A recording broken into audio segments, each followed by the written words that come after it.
инвесторы, вы сотрудничаете с производителями товаров в упаковке? Absolutely. So yes, we do have investors. We raised in our history about $25 million or so from both high net worth individuals and socially responsible funds.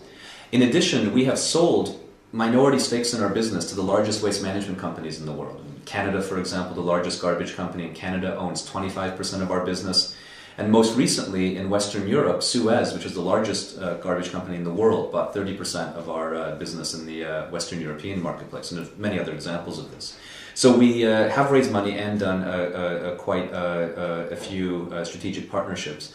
And we will probably do more as time goes on. Безумовно так, тобто інвестиції справді надходять. Хочеться зазначити, що в інвестиціях було отримано десь також приблизно $25 мільйонів від різноманітних фондів, від різноманітних відповідальних особистостей. І, для прикладу, Канада та крупна компанія, яка оперує в Канаді та також займається переробкою відходів, зацікавилася нами та придбала 25% наших акцій, що стосується Східної Європи. Також компанія Суез дуже відома. Вона нещодавно придбала 30% нашої компанії у Східній Європі. І також ми покладаємося на різноманітні стратегічні партнерства. Що вас привело в Україну? What led you to Ukraine? Well, I'm really excited to say that one of our global partners, Philip Morris, put a contest together to create innovation around garbage.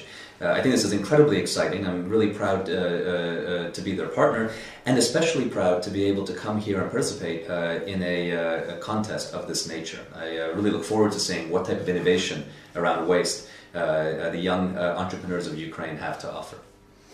Отож, наш глобальний партнер Філіп Морріс, вони оголосили такого роду змагання, чи то конкурс, тендер на інновації у сфері переробки сміття. І дуже приємно нам, що у нас є такий партнер, і також мені дуже цікаво побачити, які інновації можуть запропонувати молоді люди та, власне, усі ініціативні люди України. Как вы решили заниматься переработкой мусора? С чего все началось? How did you decide to work with the garbage, to process it, and what was the starting point? Well, it started as a very small idea in my university dormitory room 15 years ago. And to me, garbage is a very interesting idea because it's a massive problem, but there are very, very few solutions. So it's a complete area with a lack of innovation. And to me, that's what I was looking for. I was looking for an area that has big challenges, so you could create a social and purposeful business, but has very, very, very low innovation. It's the opposite, for example, of creating an iPhone app, where there are huge amounts of competitors in the space. Garbage is something that everything will become one day. Everything will turn into garbage, but there are very, very few innovations beyond burning it or putting it in a landfill.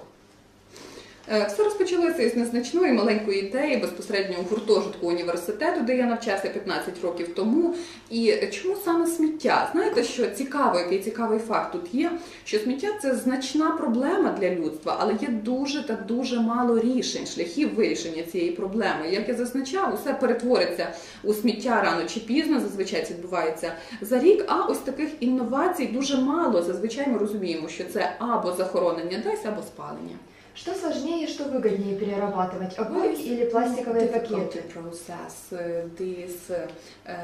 These packages, like tea, or the butts, the cigarette butts. Well, everything is different, but I would say cigarette butts are a uniquely difficult item to be able to process because it's a combination of organic materials, the tobacco, ash, and paper, and inorganic materials like the filter. While something like a food package is made only of inorganic materials, maybe they're all combined, different layers, but it makes it a little bit easier to process. What I would say is everything can be processed just with a little bit of innovation and figuring out especially the business model to be able to collect it and process it. So there's nothing that's impossible. We have created solutions for 350 unique categories of waste, from coffee capsules to cosmetic waste, and yes, even to cigarette butts.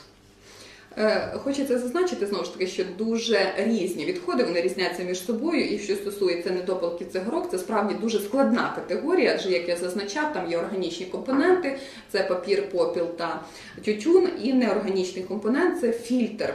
Що стосується пакетів, про які ви кажете, тут легше, тому що вони складаються тільки, скажімо, із одного компоненту. Але, наголошу, переробити можна все, просто потрібно розробити відповідні інноваційні ідеї, потрібно розробити бізнес-модель, щоб чітко розуміти, як це зібрати, як це переробити. І от нами було розроблено просто безліч ось таких подібних ідей для найрізноманітніших типів відходів. Це від якихось косметичних відходів до кавових капсул і також до тих ж недопалків. Как часто вы открываете новое представительство компании для ресайклинга? We typically open somewhere between 1 and 3 countries every year for the past 7 years or so. So we try to go in that range just to create some control and make sure we do a very good job. But again, between 1 and 3 new countries every year. Отож, відповідь коротка. За останні 7 років ми намагалися дотриматись такого алгоритму, що від 1 до 3 нових країн ми відкриваємо для себе, тобто там відкриваємо нові представництва.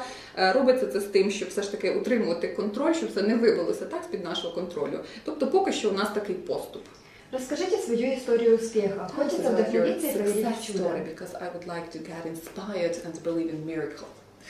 Well, I think first it's important there isn't miracles here. It's really fundamentally 2 things. It's not even about having a good idea, and I want to make that very clear. It's not about having a genius idea. It's about believing in yourself, thinking very positively, not thinking about why something won't work, but about how it could work, and then working crazy hard. And maybe there's a third thing, which is being okay to fail and not giving up, because yes, I'm sitting here today after 15 years and have a very successful business, but that's not because everything has gone well along the way. It's because we have failed a lot, learned, and built on that failure. So you have to smile and believe along the way. It's critical, because if you're pessimistic, you will fail. You need to work really hard. It won't be easy. And you have to be okay to learn from what goes wrong, because things will go wrong. But if all those things come together, you have a very good chance of success.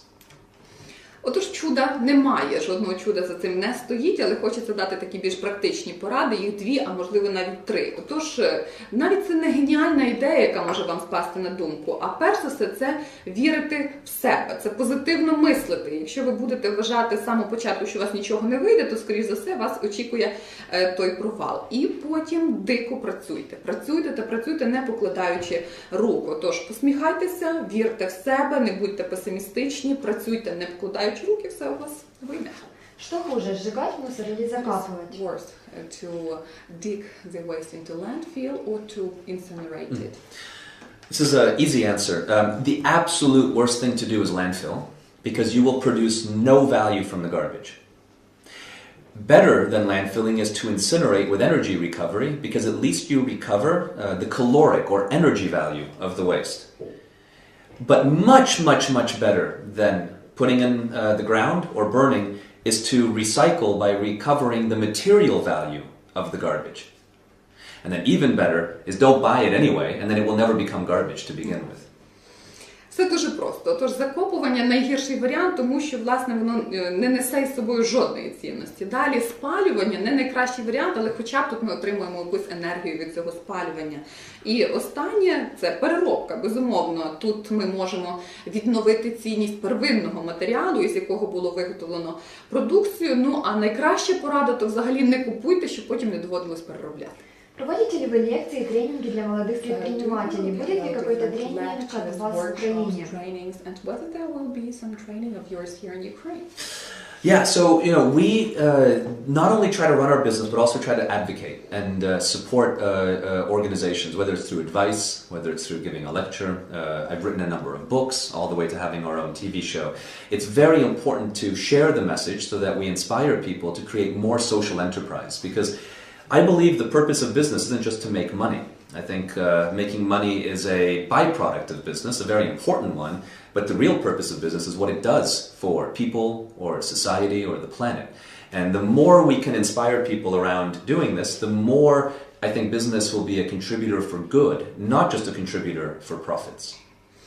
Отож, моя відповідь так, адже я зазначав, що компанія працює не тільки з тим, щоб заробляти кошти, але й має на меті відповідну адвокацію, надавати підтримку, під'юджувати, спонукати теж соціальне підприємництво. Адже я зазначав, за бізнесом має стояти щось більше. Завжди потрібно думати, ставити собі запитання, який внесок я можу зробити для людей, для планети. Тому так, такі лекції – це також як предмет досягати цього.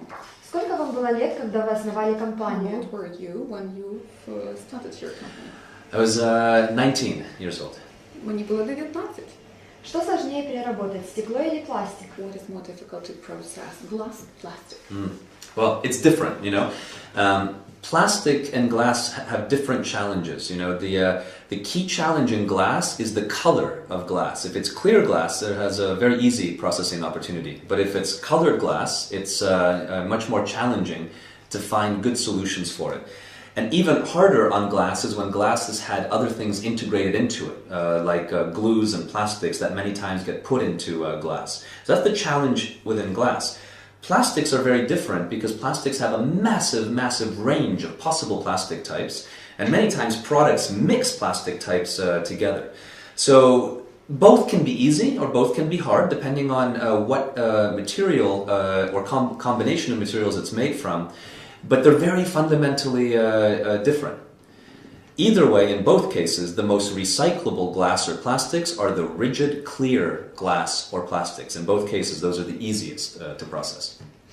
Тут питання не стільки в тому, що важче, тому що, розумієте, як в тому, так і в тому випадку ми можемо зіштовхнутися із значними викликами, або може бути просто переробити. Якщо ми кажемо про прозоре, чисте скло, тоді проблем не повинно виникати, більш-менш є розроблені технології. Якщо ж це кольорове скло, то завжди важче. А що найважче, це коли до цього скла додані відповідні домішки, там є клеї, там є пластик, і дуже часто буває саме так. Тепер, що стосується самого пластику, то є дуже багато типів, і часто буває так, що їх змішують. У нас виходить суміш цих типів, тоді знову ж таки дійсно переробляти. Існують, чи то створюються відповідні комбінації. Тобто моя відповідь, що як пластик, так і скло найлегше переробляти, коли вони у такому найбільш первинному, чистому, що стосується скла, прозорому, некольоровому вигляді.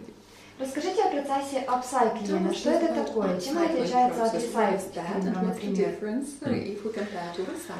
Okay, the best way to think about the difference between not just upcycling, but reuse, upcycling, and recycling is if you think of an object, like a plastic bottle, as having three ideas. One is the material it's made from. In the case of a plastic bottle, plastic. But it's not just plastic, it's in a shape. So the second idea is that it's a shape of a bottle. And the third idea is that it is a bottle, the concept of what it's supposed to be. It's a bottle to hold a cold beverage in most cases. So reuse is where you value all three things. What it's made from, the shape it's in, and the idea. Upcycling is where you value what it's made from, the material, and the shape it's in, but not the idea. You change the idea and make it into a new idea, something that object was never intended to be.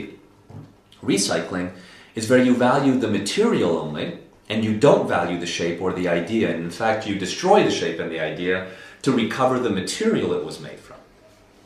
Отож, я навіть додам ще третє, це повторне використання. Recycling, upcycling і повторне використання. І зараз наведу приклад. Тут візьмемо пляшку.